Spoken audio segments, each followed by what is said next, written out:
Hey everyone, this is Sterling Koza coming to you from the Eastman School of Music in Rochester, New York. For today's podcast, we're going to be addressing a practice strategy that's really useful for jazz piano. For us jazz pianists, one of the biggest questions is, what do I practice and how do I improve my improvising? And today I'm going to be showing you an exercise that my teacher showed me that I hope you find really useful. It's called the eighth note exercise. And as always, for the practice materials, you can go online to jazzpianoschool.com/podcast140. All right, let's get into it. Hey everyone, this is Sterling Koza coming at you with this week's podcast. Today I'm showing you a trade secret exercise that I like to use to add fluency and ease to my lines. It's called the eighth note exercise. Now my teacher showed me this exercise and I've spent quite a lot of time working on this through tunes and different sets of changes, and it's really added a lot of fluidity to my playing. And I hope it will for yours too. Now today we're going to be looking at the notorious jazz standard Cherokee. Now this tune's especially hard for playing continuous eighth note lines due to the fast tempo and the variety of chord changes. If you're not familiar with this tune, I would suggest checking out the Clifford Brown recording. It's absolutely burning and has some really great improvising, for an example. So without further ado, let's check out the exercise itself. Now the whole point of this is to get a continuous flow of eighth notes with as even and smooth of a touch as you can, with the most ease. So we want to find a tempo that we're the most comfortable with to start. So it often helps to take a metronome out for this exercise. And I'm going to start at a tempo that's comfortable for me. So we're going to start by just moving through the scales of the chord changes over Cherokee. And in my left hand, I'm going to be playing a mix of shell voicings and other left hand voicings that I'm comfortable with. So use whichever ones are most comfortable for you, or if you prefer, you can leave out the left hand and add it back in later.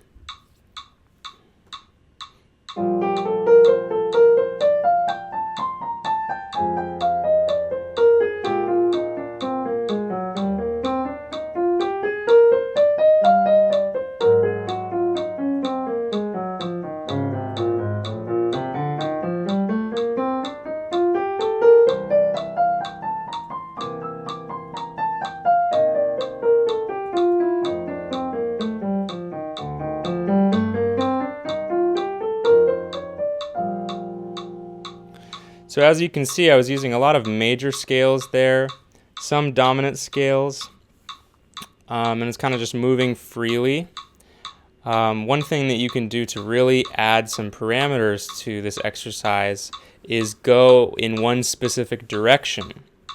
So for example, start low and go all the way up and then come back down. And that'll really help you move through the chords fluidly in a way that you might not be used to. So here's an example. And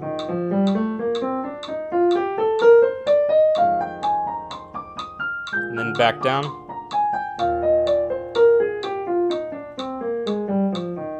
And back up.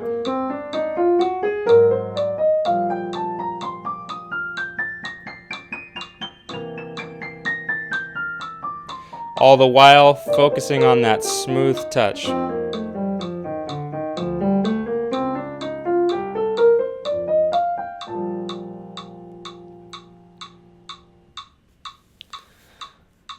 So the next thing we're going to start to do is adding some more of a jazz sound to our eighth notes. And the way to do that is by using more jazz-oriented scales such as the bebop scale or other altered scales.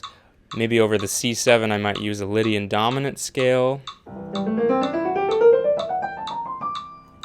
I just like that sound. So feel free to get creative with the different scales that you're using. And if there's a scale that you're specifically working on, you can add it wherever you see fit. So here's the same exercise. I'm going to move about a little more freely with the addition of some jazz influenced scales.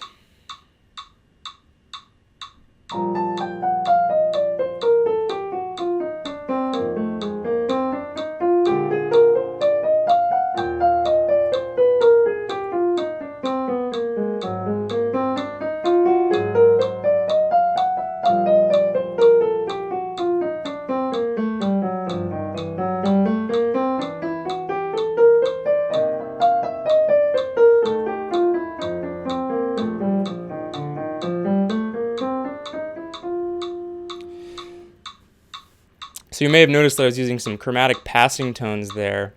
To be specific, those come from the bebop scale, which would be B flat, and then a dominant bebop scale. I used one over the F chord, F7. So those can be really helpful in adding some chromatic passing tones. Let's take another look at that really quick. Here's an example.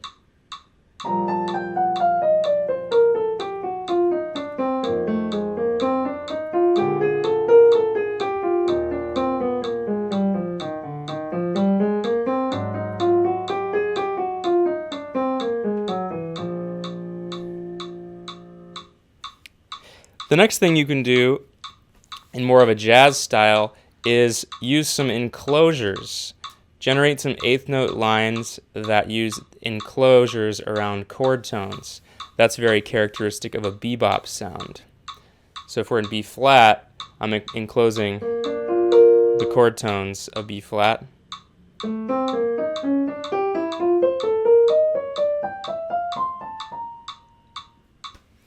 So here's what that might sound like if I was practicing eighth note lines using enclosures.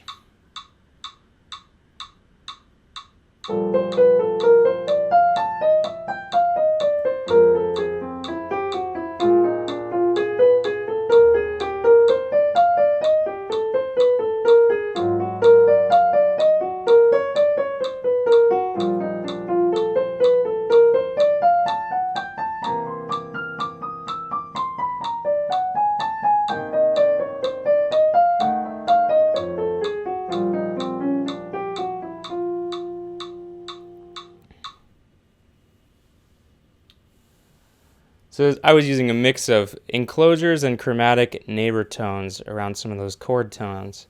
And that might be a sound that you recognize in some recordings that you like. So using these neighbor tones, enclosures, and chromatic passing tones really give you kind of that traditional bebop sound, which I find comes in really handy over this tune.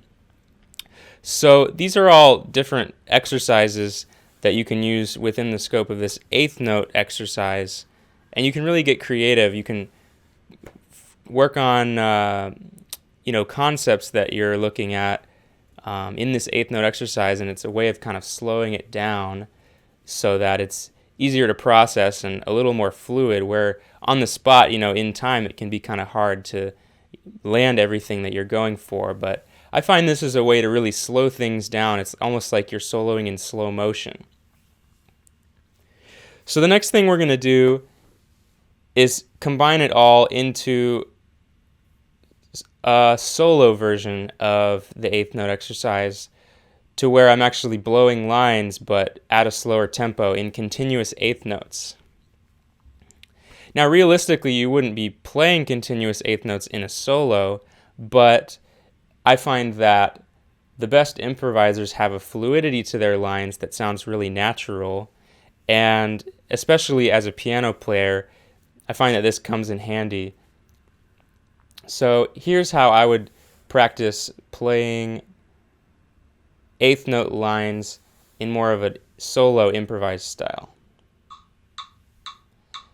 So it's as if I'm soloing, but sort of slowed down in continuous eighth notes. And the goal here is to not break the continuity of the eighth notes, but keep going.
Alright, so it gets really hairy on the bridge there, as you can see, but I think I made it through relatively unscathed.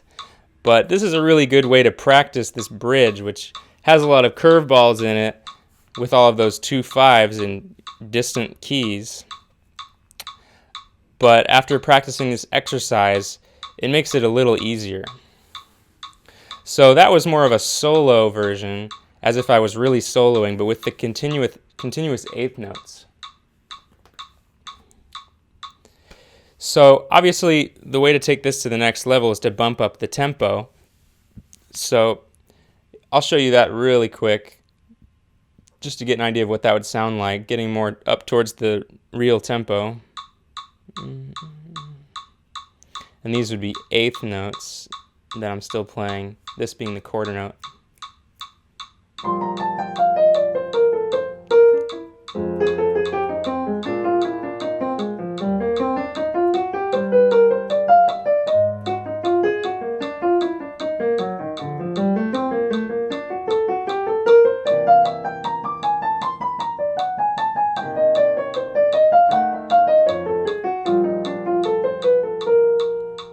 So that's getting more up to the regular tempo. Another thing you can do is practice different subdivisions of this beat. One thing I like to try is subdividing triplets, continuous triplets. So that this being our quarter note.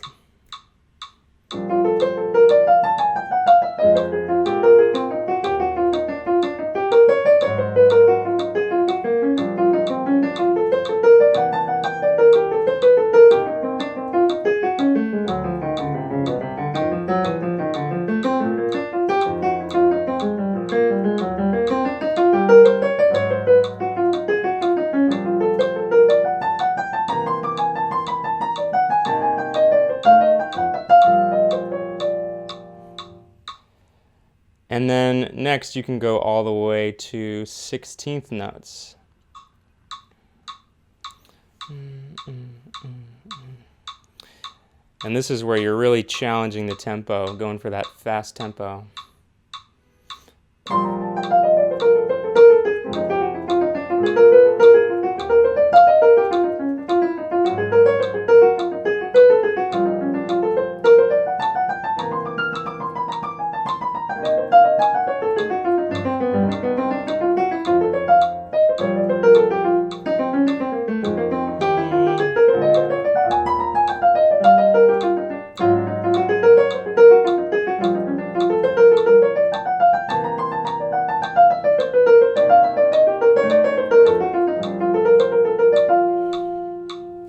Alright, you don't need to hear me play over the bridge. That's one for another day.